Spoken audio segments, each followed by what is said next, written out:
Chief election commissioner کے رویے سے لگ رہا ہے نون لیگ کے کارکن ہیں۔ چیف الیکشن کمشنر چاہتے ہیں تو نون لیگ میں عہدہ لے لیں۔ تحریک انصاف کے رہنما فواد چودھری کے الیکشن کمیشن پر وار، بولے پورا پاکستان چیف الیکشن کمشنر کے جانبدارانہ رویے پر احتجاج کرے گا۔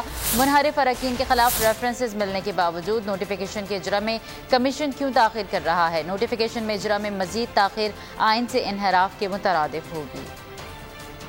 وزیر اعظم نے اپنے لاہور کے جلسے میں کہا کہ الیکشن کمیشن کے جو اس وقت چیف الیکشن کمشنر ہیں ان کا رویہ تو ایسے ہے کہ گویا وہ کوئی نون لیگ کے کارکن ہیں، اور وہ اگر وہاں پہ عہدہ چاہتے ہیں تو وہ وہاں پہ عہدہ لے لیں۔ الیکشن کمیشن کا بہرحال کردار یہ ہونا چاہیے کہ تمام پولیٹیکل پارٹیز کو لگے کہ الیکشن کمیشن ان کے مفاد کے مطابق چل رہا ہے، پورے پاکستان کے مفاد کے مطابق چل رہا ہے۔ کل آپ کو معلوم ہے کہ 11 بجے انشاءاللہ پورے پاکستان میں جو ڈسٹرکٹ ہیڈ کوارٹرز ہیں ان کے اوپر ہم احتجاج کرنے جا رہے ہیں الیکشن کمیشن کے رویے کے خلاف۔ کل ہمارا جو احتجاج کا مقصد ہے اس کی ایک پوائنٹ ایجنڈے کے اوپر ہے، اور وہ یہ ہے کہ جب الیکشن کمیشن کے پاس ہمارے منحرف اراکین کا ڈکلیریشنز آ چکی ہیں تو وہ ان کو ڈی سیٹ کرنے کا جو پروسیس ہے اور ان کو ڈی سیٹ کرنے کا نوٹیفیکیشن جاری کیوں نہیں کر رہا۔